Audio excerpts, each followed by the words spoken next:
Welcome back to Off the Record. I'm your host, Emma Wiley, and today we have a very special guest joining us, Serena Sundell. She is a force on the court for the women's basketball team. She's a leader and an all-around competitor. We're going to get into everything about her journey, her experience as a Wildcat, and what is next. So, without further ado, Serena, welcome to the show. Thank you. Thanks for having me. Of course, I'm so excited. Yeah, me too. So, how are you doing today? We just had a big game recently, and, some big moments. Yeah. Good. We had a good practice this morning, and this time of the year is just super busy. Yeah. But it's a lot of fun. I get to do things like this, so yeah, I'm enjoying it. Well, I appreciate you coming in and taking out the time from your day. Yeah, no problem. So, I want to start from the very beginning. Not the very beginning, but like high school. Okay. Let's start around there. Okay. You had some major accomplishments through your high school years. Mm-hmm. What was that like? How did you get drawn to the game like that, and how did you build those skills so early on?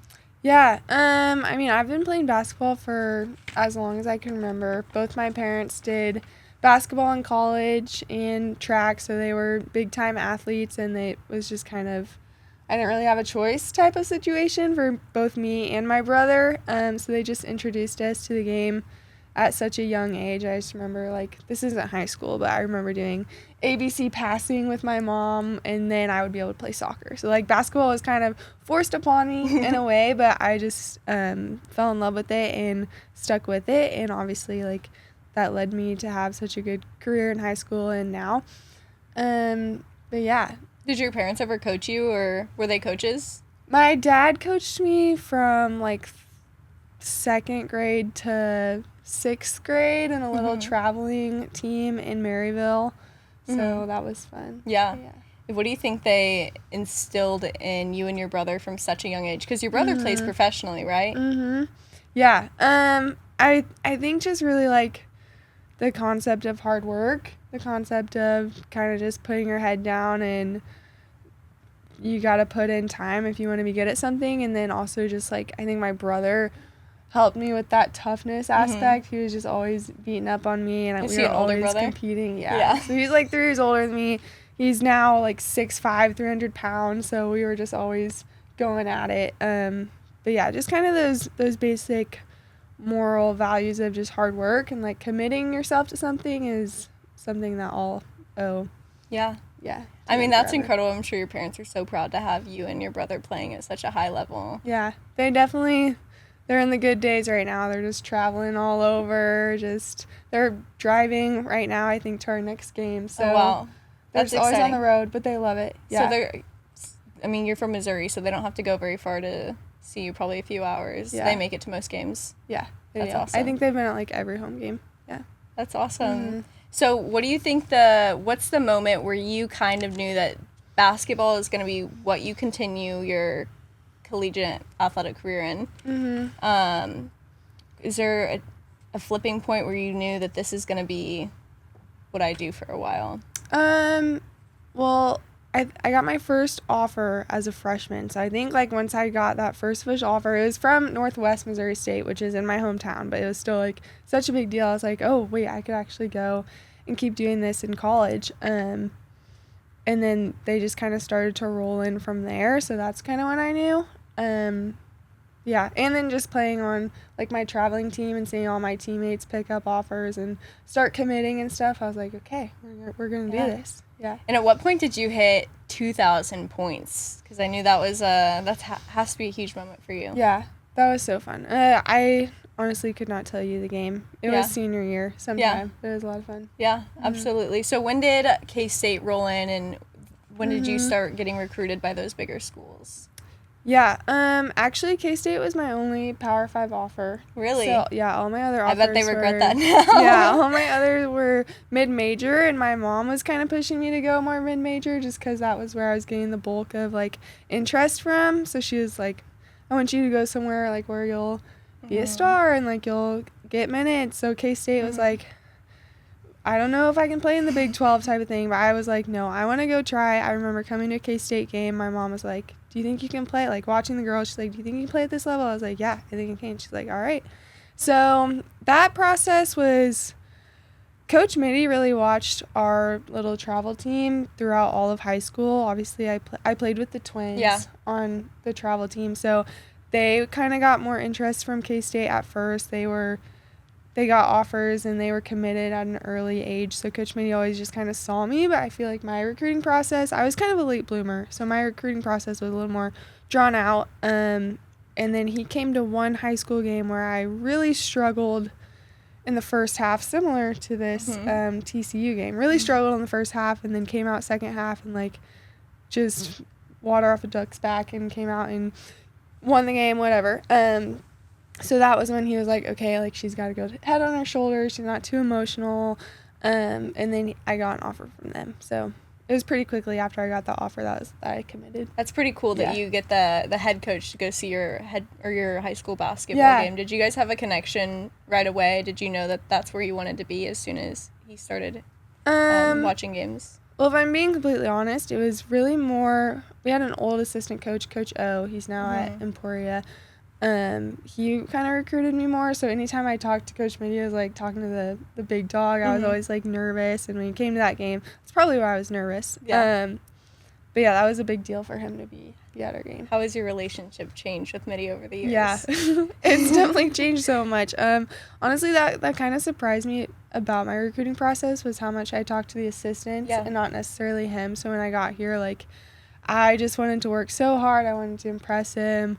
And he coached me hard. He coached me really hard. Still does. But I think that's what you want as a player. He'll say that all the time. If you're not getting coached, then that's probably not a good sign that the coach isn't too invested in you. So, yeah, now our relationship is good. It's wonderful off the court. I know that he'll be a mentor to me for a really long time. And he's taught me so much. I saw you posted on your Instagram story the other day of him sprinting. Was it you that sprinted up the stairs?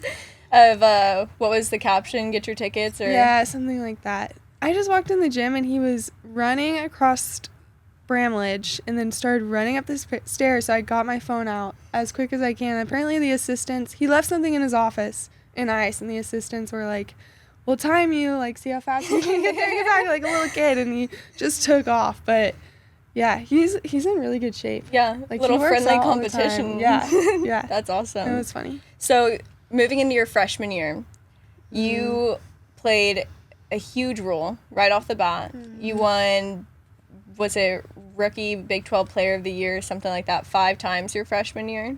Yeah, I think it was. Or freshman Big 12 Player. Yeah. What was that like for you? Yeah, it was. I mean, kind of going from that mindset of like, can I play in the Big 12 to actually like starting every game, and being a point guard was something I was not, like, they did not recruit me to come be a point guard. It was kind of just a position that they needed filled, and there's a few girls that we were all competing for it that summer, and I happened to win out. So, like, it was coming fast. Everything was coming fast, a lot of responsibility. Obviously, like, having a player like Yoki made it a lot easier. But, yeah, it was fun. Yeah, was it hard for you to transition? What were you playing as before you moved to K-State? I mean, high school's a little different because you kind of just do it all, do whatever. So to come in here and like have a true point guard role, there were so many things that I didn't even think about in high school. Like, didn't even think about that mattered. Even just my communication, for example, like I had to pick that up so much. Coach Mitty was always telling me to like try to lead, and it's hard when you're young and you have all these upperclassmen that you're wanting to like tell what to do and like trying to communicate with them, but you just got there. So it was hard. And our practice team that year with all the practice guys, they were so good. So they would just beat me up every day. Like it was a grind. That season was a grind, but I think without that season, I wouldn't be where I am now. So how do you think, with all that in mind, how do you think that you've grown as a leader specifically, but also as a player since your freshman year in that position? Yeah, I think just kind of the things I was talking about, like my leadership, I've picked up on it. I kind of like not that I've earned it more, but I'm really confident in that role and confident in like helping my teammates out, and also finding a balance of like encouraging them and then also like, hey, I need you in this spot. So that has definitely improved. And then I guess one thing is just kind of like my joy for basketball. I mean, there were moments those first 2 years where it was hard. It was really hard, and I was like, man, I don't know. There were moments where I was just kind of doubting myself. Like didn't know if I was where I was supposed to be. So like now, this year I've just enjoyed the game so much. I've loved this team. When you say you had doubts, was it that lack of confidence that kind of led you that way? Yeah. So like my first year, we had Yoki, and she did so much for our team. It was really easy on me. I could just kind of dribble down and throw it up to her. And then going into my sophomore year, she was out. She's like, I hurt my knee, whatever. I'm out for the year. And it was like, shoot. Like, we're going to have to figure out how to score. I remember that, I just felt a lot of weight on my shoulders. And then I wasn't performing as well as I wanted to, and you deal with all of that stuff mentally. From that point to now, I'm in a much better space. And when Yoki was put out her, was it your sophomore year? She had that knee surgery. She was out for the year. I remember it was really tough for the team almost to relearn how to play basketball without a 6'5", powerhouse down low. Like, was that the most difficult for you? Do you feel like you were almost relearning how to play without her? Yeah, for sure. I mean, just her presence on the court just gives, like, as a point guard, just gives you this specific look. It makes people have to decide like what they want to do on her, and usually somebody's open. And like now you see us playing without her right now in this period of our season, and it's just a completely different game from when she's on the court. I feel like we're able to speed it up. Like you have more drives open in the lane just because there's not a body there. So that's also something I've learned to like kind of adjust through as the seasons have gone by, and her just kind of dealing with all those injuries. Absolutely. Well, when we come back, we're going to talk about Serena's life as a student athlete and more on and off the court. You're listening to Wildcat 91.9, where you belong.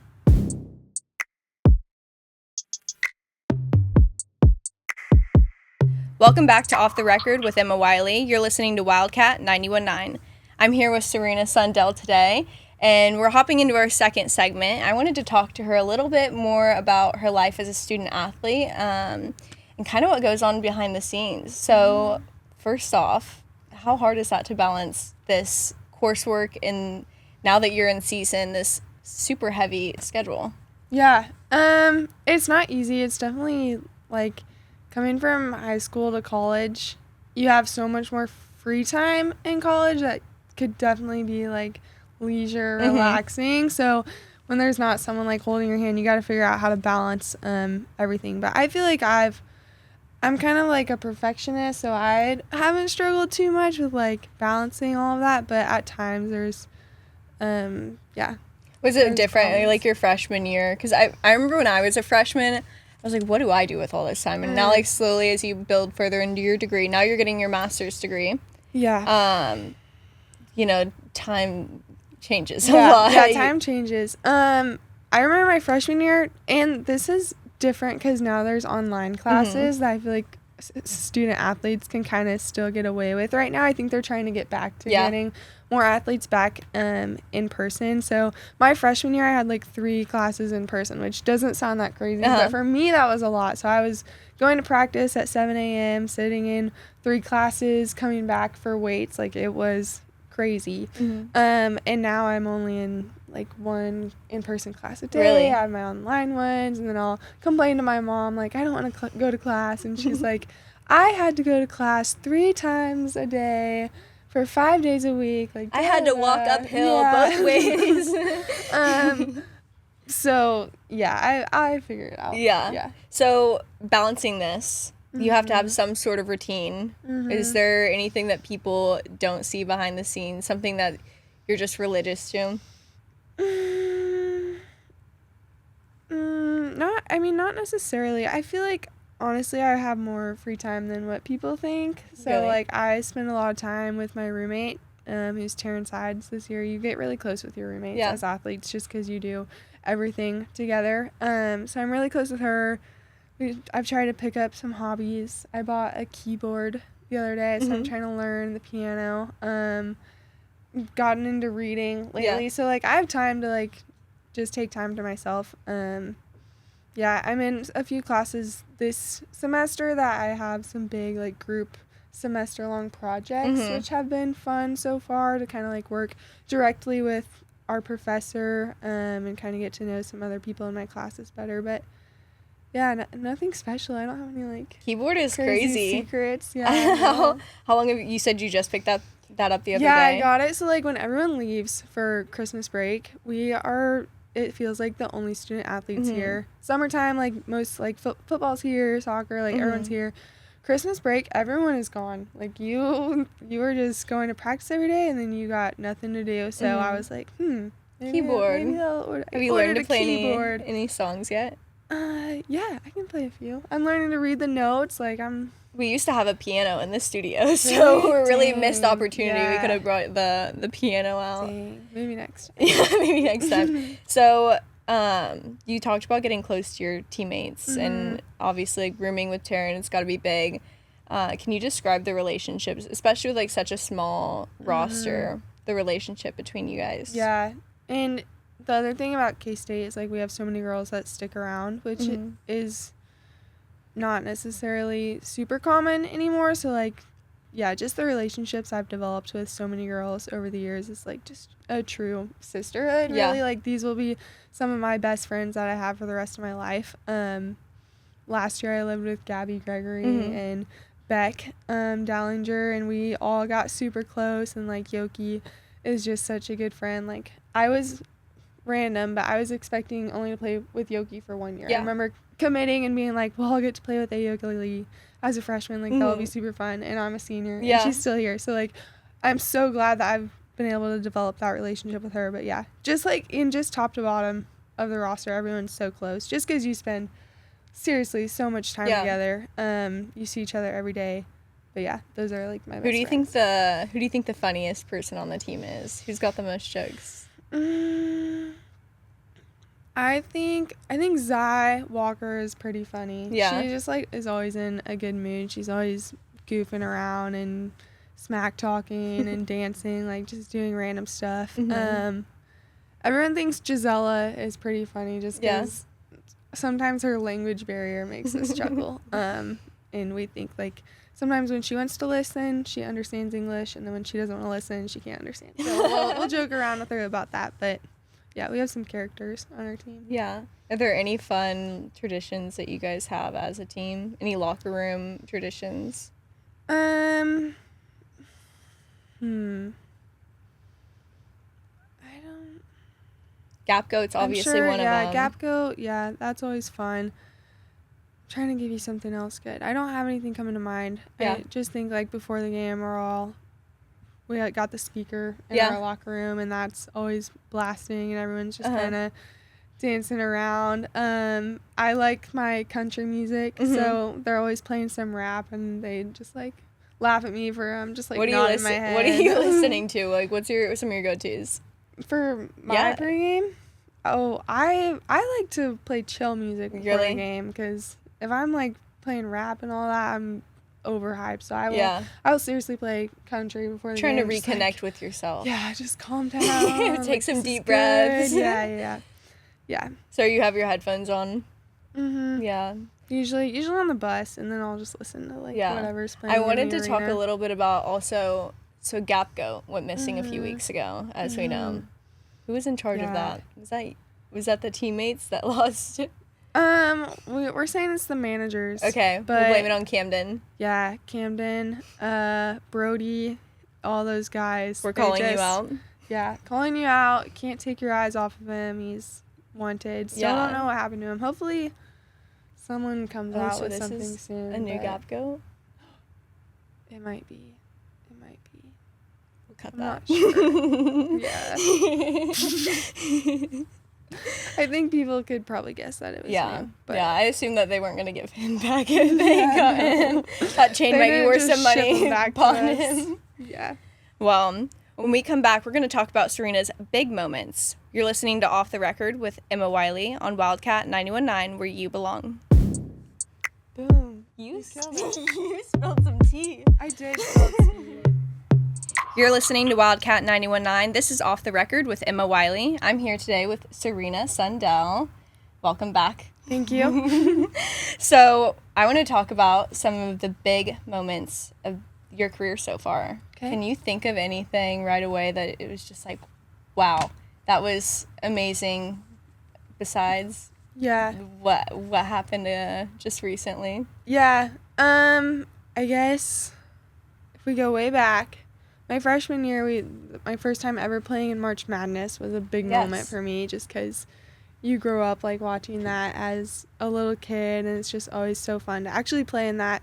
For the first time was a lot of fun. We played at NC State. They were ranked number 1, so we got our butts kicked. But it was just fun to play in their environment and have such a packed gym for them. So that was like the first thing that comes to mind in my college career. Yeah. But man, yeah, we've had a lot of fun wins. Beating Iowa at home my sophomore year was a lot of fun. I mean, Caitlin Clark, like, just to see everything that she's done for the women's game. Being able to play her multiple times will always be big moments. Yeah, that next year we went and played at Iowa, got a win on their court in front of their sold out crowd. Like, that was awesome. Hosting March Madness last year, selling out Bram, that was so much fun. I loved that game. Obviously not the result that we hoped for, but just being able to have the opportunity was a lot of fun. Yeah, those are the top I mean, ones those are that really come to great mind. answers. I didn't, I knew, but I didn't really piece together until now, like, how many incredible moments you've had through your career at K-State. Completely forgot about the March Madness, early March Madness, too. Yeah. How did you deal with that as a freshman, going onto such a big stage? Yeah. I think it was kind of one of those things where it was like, you have nothing to lose. Just because we were the underdog. You're playing at their place. So I actually had a pretty good game against them. But yeah, just kind of with that mindset, nothing to lose, so might as well just go give it your all. Yeah. I guess another special moment I forgot was not my moment, but being a part of Yoki's 61-point performance. I mean, I had goosebumps on the court. I mean, she just set history. So just to be a small part of that was super fun. Yeah. I mean, and that's still held to this day, and that's one record that Caitlin Clark did not beat. Yeah. But speaking of big moments, we had a pretty big moment the other day with your 27 points in a game. And 23 in the second half, right? Yes. How does that feel to come back and, you kind of had a slow start when it came to shots, at least?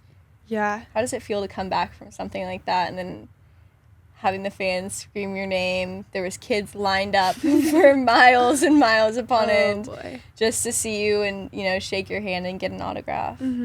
Yeah. I think it was just kind of one of those things where if I was a freshman and I struggled the way I did in the first half of that game, I would have just crumbled. So credit to my teammates, but also, like, gonna give credit to myself for just kind of going in at halftime and being like, okay, chill out. Like, you have, like, my teammates were like, Serena, you have more time than you think. You're rushing your shot. Like, you're gonna make those bunnies. And then Coach Mitty comes in and he's like, guys, if we get the same exact shots that we got this first half, we're gonna be just fine. Like, we were all just kind of sped up. So yeah, that was just like, mentally I was like, okay, yeah, let's just move past that and go in the second half. And obviously had a good performance there, so it's always fun to see the ball finally find the net. Obviously that's the goal. That is the goal. That is the goal. But recently it was it was a big game, and I was I was on the sideline that game, and it was I could just feel the aura, is probably not the right word to put it, but like coming off the bench, like the energy that was coming off was really insane. Obviously that matchup was going to be a pretty close one in the beginning. You didn't really, I guess the game was back and forth a lot until the end. Was there any moments that had you nervous? You think you were kind of letting those nerves get the best of you in the beginning? Yeah, I was nervous. I won't lie. I was nervous. I think like, I wanted to win that game so bad. Yeah.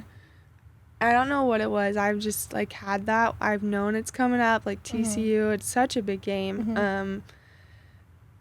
And, like, thinking back to past games in my career, I don't know if there's a game that I, like, wanted to win more than that, which might sound bad to say because you're like, Serena, like, last year you had a chance to go Sweet 16. I wanted to win that game so bad. So I think I was just a little nervous, a little ramped up in a way. I guess, I mean, Sedona Prince is such a big presence in the post, so I felt like I didn't have as much time, and that's why I think I was missing Bunny. So yeah, I was nervous, but then I was like, okay, halftime, let's calm down, you're fine, but let's go. And now it's time to go. Tell me about that energy that everyone brought to the Bram last night. Dude, that was so fun. I said this on media after the game. It was just like, there's very few places in the country where you get an environment like that for a women's basketball game. So yeah, that will be one of my favorite games that I'll ever play in Bram, for sure. Got really loud in there. For sure. Everyone was so, like, passionate about the game. Yes. They were loud when, you guys were playing defense. I think it was one of the best games that, as a fan and working, like, I'd ever been to. Our crowd is just so smart too, and like it was an ugly first half, but like just for them to like kind of stay in it, stick with us, and like get us going when we kind of needed it when they did make their runs. I mean, that's such a big deal.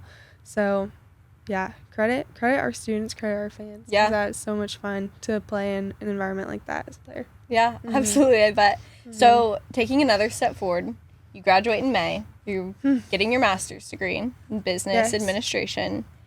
What do you see yourself doing next? Yeah. Man, it's flying by. I just need time to, like, stop for a second because I can't believe I'm a senior. I'm going to be super emotional on senior night. Part of me wishes I had a fifth year, but I only get 4, which is good. But yeah, I'd love to play in the WNBA. That'll obviously be the first goal, but it's really hard to make it just with there not being a lot of teams, not a lot of spots on the rosters, and everyone that is in that league has so much experience and they just stick around forever. But I will definitely try.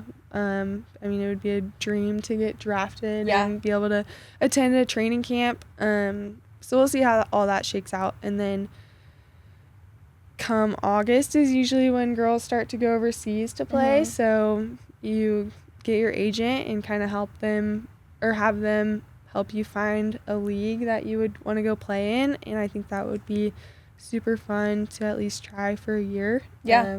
Just go see the world a little bit, keep playing basketball. I mean, eat some good food. Sounds fun to me, yeah. So just see new things.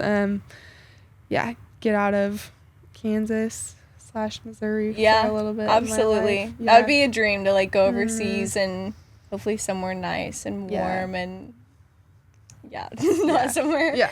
I don't know where not New Zealand. What am I trying to think of? Nowhere up north. It's gonna be too chilly.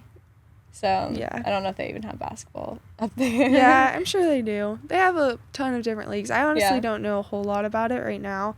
So I'm excited to learn more. Yeah.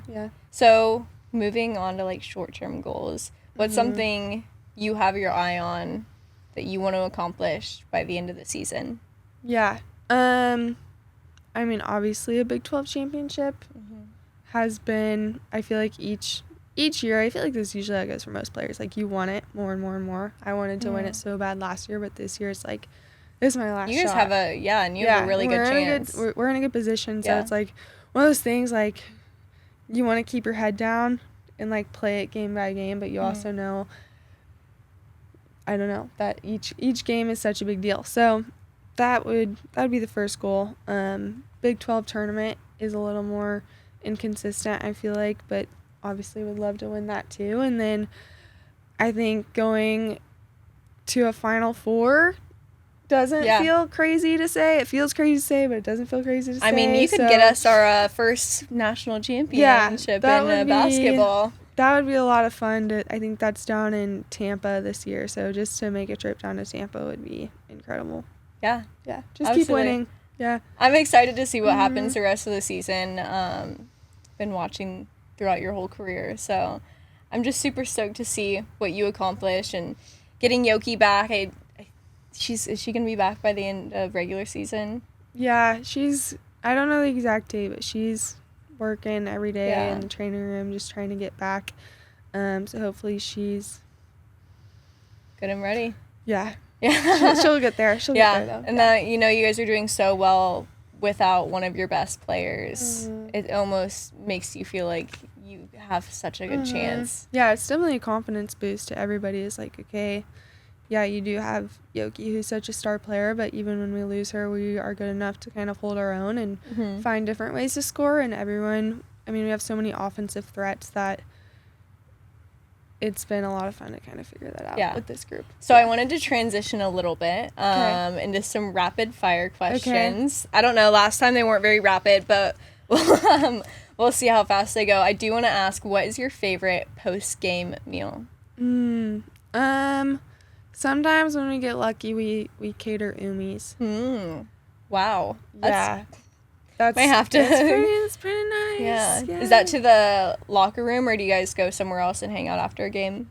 Nope, they bring it right to the locker room, so you just kind of grab your food, shower, and then head home. It's usually pretty late by the time you do all your treatment and stuff, and then, Absolutely. Is it hibachi, or is it the... It is hibachi. We got it. Yeah, you got it really nice. We're spoiled a little bit, but... Hey, you deserve it. Thanks. So, dream 1v1. I would say one player that I've always loved watching is Nafisa Collier. She was a Phenom girl, which is just a club basketball team out of Missouri. So I've just enjoyed watching her play. I think it'd be fun. Did you guys ever run paths against each other before? No, she's a bit older than me. And she would kick my butt. But I think it would be fun just to play her and meet her more so and talk to her. Absolutely. Yeah. So we kind of talked about keyboard, but is there any other way that you entertain yourself outside of basketball? Yeah, I don't know. I like to cook. I've been working on that. Are you good to cook? I don't know if I'm good, but it's been fun to like kind of experiment, I guess. I made a chicken parm the other day. That was pretty good. You bred your own chicken and everything? That's impressive. Yeah. Okay. And then me and my roommate, we keep saying we're going to figure out how to grill. Okay. Once the weather gets a little nicer in the spring. Do you guys live in Jordan? No, we live off campus. Okay.